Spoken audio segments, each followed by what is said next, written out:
말씀은 유다의 제3대 왕 아사에 관한 기록이었습니다. 근데 오늘은 유다가 아니라 북이스라엘의 여로보암의 뒤를 이어 왕위에 오른 그의 아들 나답이 2년간 재위하고 있었던 이야기를 기록해 주고 있습니다. 2년 하면 매우 짧은 기간이죠. 왕으로서는 정상적인 재위 기간이라고 말할 수 없는 아주 짧은 기간입니다. 제가 나답이 왜 이렇게 짧은 기간 동안 재위했었을까 묵상을 해보니까 여로보암 자기 아버지 선왕 여로보암이 한 짓을 그대로 행하는 것을 하나님께서 보시고 그 집을 중단시키고 그렇게 하시기 위해서 한 것이 아닐까 그런 생각을 해봤습니다.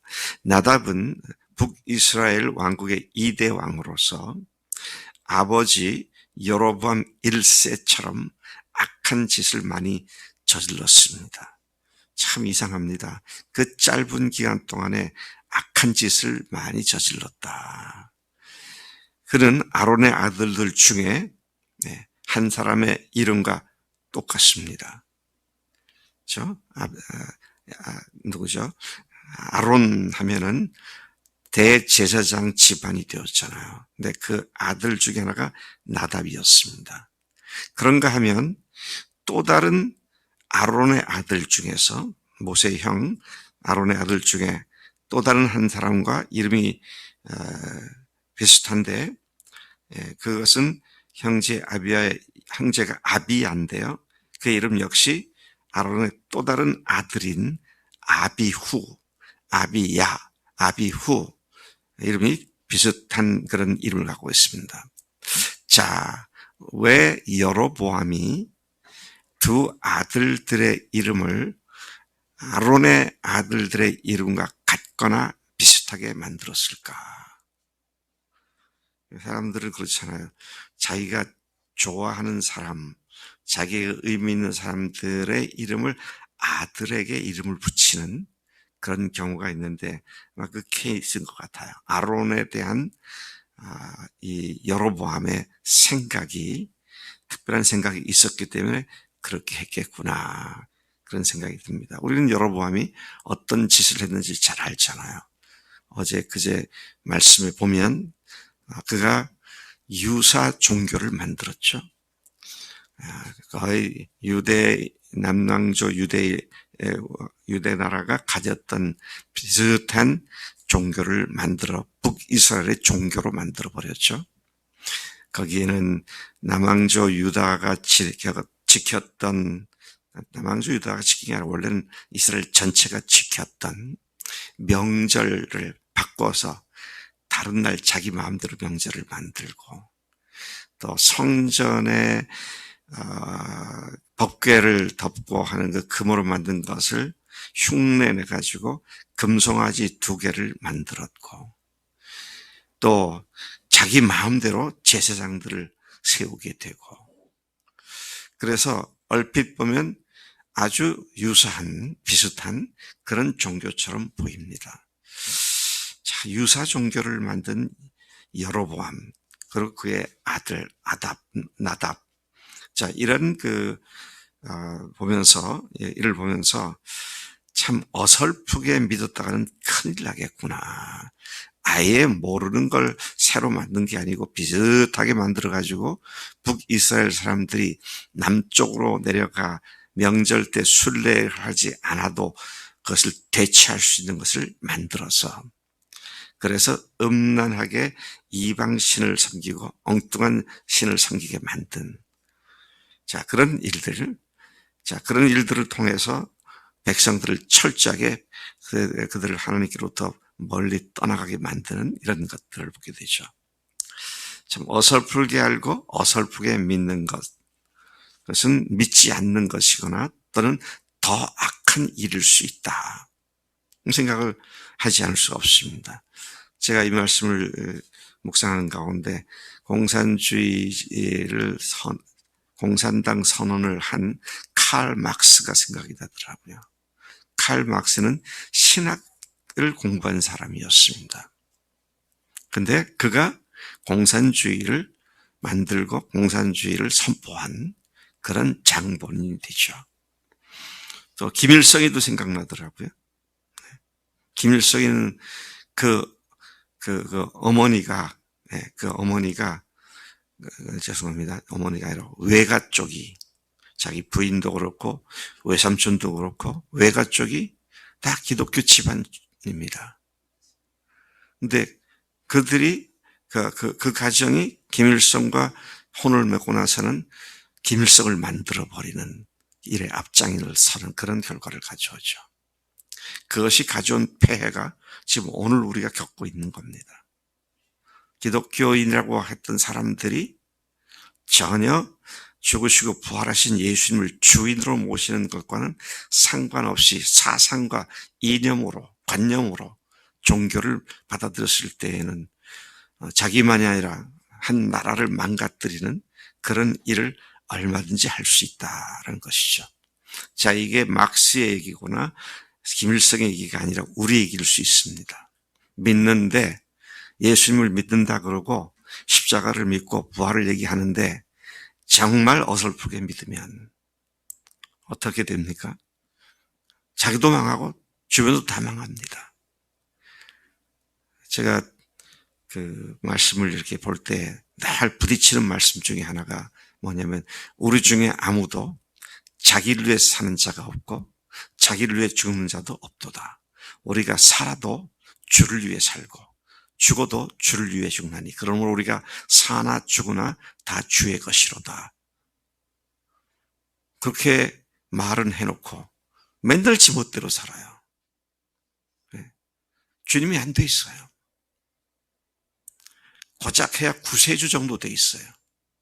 근데 제가 다시 계속 곰곰이 묵상을 하고 성경을 봐도 구세주는 믿어서 구원받았는데 주님으로까지는 아직 내가 성장하지 못했다는 새빨간 거짓말을 하는 사람들을 많이 봅니다.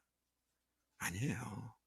예수님이 주님이시면 그분께 내가 모든 것을 다 헌신한 사람이 되는 거고요. 그거는 목사나 선교사나 전도사나 특별히 헌신하는 사람들이 아니라 누구든지입니다. 누구든지. 우리 중에 아무도 자기를 위해 사는 자가 없다. 로마 14장 말씀이시죠? 네. 고린도후서 5장 17절 잘 아시잖아요. 새로운 피조물이다. 이전 것은 지나갔으니 보라 새 것이 되었다. 뭐가 새로지고 뭐가 이전 겁니까?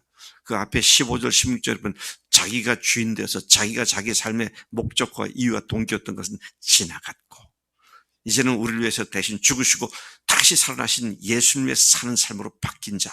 그게 새로운 피조물이죠.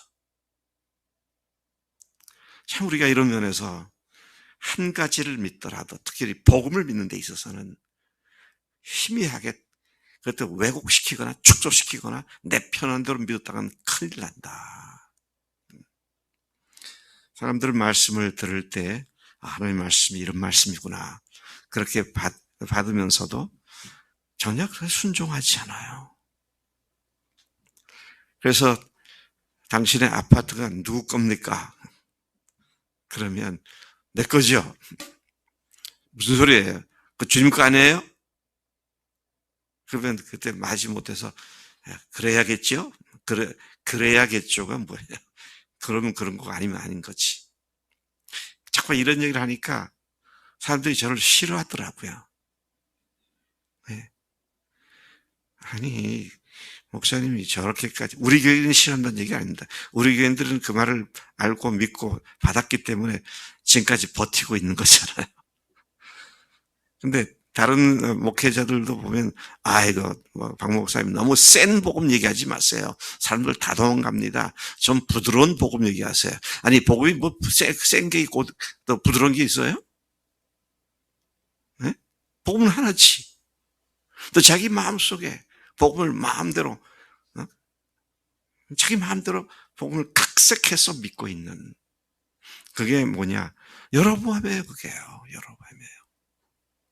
그게 뭐냐? 나답입니다. 나답. 어찌 아론의 아들들 이름을 지 아들들에게다 딱 붙여가지고 마치 자기가 아론의 권위를 갖고 있는 것처럼 자, 이런 그 못된 여로보암이었다라는 사실을 우리가 보게 되죠. 참 우리가 주님의 말씀하신 대로 목숨 걸고 주님을 사랑하지도 믿지도 순종하지도 않는 것이 그게 어설픈 신앙입니다. 어설프게 믿는 거고요. 말로는 믿는다고 하면서 자기 이익이나 자기의 편리함에 반하는 어떤 말씀들은 들은 척도 하지 않는 그런 믿음. 이런 믿음이 어설프죠. 왜? 복음 얘기하면 침을 튀겨가면서 핏대를 올려가면서 자기도 복음 안다고 떠들어댑니다. 근데 삶은 그렇지가 않아요. 이런 사람들이 양산되어 왔었습니다. 지금도 전 세계에 이런 예수 믿는다고 하는 사람들이 이런 사람이 너무 많아요. 한국도 예외가 아닙니다. 근데 제대로 믿겠다고 결심한 사람들이 먼저 믿는 사람이 그렇게 믿으니까, 그렇게 사니까 그게 정상인 줄 압니다. 그리고 제대로 믿는 사람들은 유별난 별스럽게 구는 사람들 줄로 그렇게 생각을 하죠. 나답에 대한 하나님 평가는 정확했습니다. 어떤 평가를 했어요? 그는 악한 왕이었다고. 그의 평가는 매우 나빴습니다. 그 하나님 보시기에 악을 행했는데 그의 아버지의 길, 여로보암의 길을 따랐으며. 자, 제가 그랬죠. 여로보암의 길, 여로보암의 길을 따랐다라는 말은 하나의 관용구가 되어서 이스라엘과 유다의 모든 죄를 범하는 왕들에게 여로보암의 길을 따랐다. 그렇게 붙여져 있다 그러잖아요. 그가 여호와 보시기에 악을 행했다. 그 결과로 어떻게 됐습니까? 27절 이하에 보면 이사갈 족속 아히야의 아들 바하사가 그를 드디어 모반하여 블레셋 사람에게 속한 기브돈에서 그를 죽였는데, 그때는 어떤 일이 있을 때냐? 나답과 온 이스라엘이 기브돈이라는 성을 에워싸고 전쟁 중에 그의 부하 바하사가 모반을 해서 그 집을 왕이 되었고, 그 다음에 왕이 되자 여로보암의 온 집안을 쳐서 몰살시켰다. 한 사람도 살아남은 사람이 없었다. 어마어마한 피비린내가 나는 가족 일가에 대한 완전한 몰살시키는 그런 일로 끝을 맺고 말죠. 여로보암의 집은 그렇게 일족이 또 일가가 완전히 멸종을 당하는 상태에 들어가게 되었습니다. 이는 여호와께서 그의 종 실로 사람 선지자 아히야를 통하여 하신 말씀과 같이 되었다고 이 본문은 덧붙이고 있습니다. 그리고 32절 이하에 보니까 남유다국의 아사와 북이스라엘의 바하사 왕 사이에 일생 동안 전쟁이 있었다는 말로 당시 하나님을 배반한 왕과 백성들이 겪은 고생을 그렇게 표현해 주고 있습니다. 한 사람의 어설픈 믿음이 온 나라를 망칠 수 있다. 우리가 철저히 이것을 교훈 삼아야겠습니다. 오늘 우리 말씀을 이해하는데 키워드는 어설픈 신앙입니다. 나는 어떤 신앙의 자리에 지금 있는가? 모양과 말과 또 나 자신을 장식하는 것은 복음인데 실제로는 내가 주인 돼서 사는 나의 삶이 아닌가? 자, 이런 것들에 하나님은 속지 않으시고 정확하게 주님께서는 평가하시죠. 자, 이런 면에서 정말 주님의 사랑을 흠뻑 받는 우리가 돼야 마땅한 줄로 믿습니다. 하나님 아버지 감사합니다. 오늘 나답을 통해서 우리에게 또 경고의 말씀을 주신 것 감사합니다. 여로보암, 그의 아비 여로보암을 통해서 하나님 유사 종교를 만드는 자가 바로 하나님을 알고 믿고 또 이스라엘 역사를 잘 알았던 자였음을 봅니다. 오늘 우리가 복음을 안다고 하면서 실제로 주인은 내가 되어서 여전히 내게 좋은 것만 하고 내게 유익한 것만을 가려서 하려고 하는, 그래서 순종도 아닌 순종을 한다고 착각하는 우리가 되지 않게 하시고 사나 죽으나 주님이 우리의 주님 되심을 고백하고 주께서 무슨 말씀하시든지 그 말씀을 흥정하거나 각색하거나 잘라버리지 않고 그 말씀 그대로 순종한 믿음의 삶도 다 되도록 축복해 주시는 줄로 믿습니다. 이 아침 아버지 앞에 나와 엎드린 사랑하는 믿음의 식구들, 모든 사람들이 그런 순전한 믿음에 주님을 기쁘시게 하는 믿음의 자리에 깊이 들어가 설 수 있도록 복 주실 줄로 믿습니다. 감사하고 예수님의 이름으로 기도로 삼나이다. 아멘. 아멘.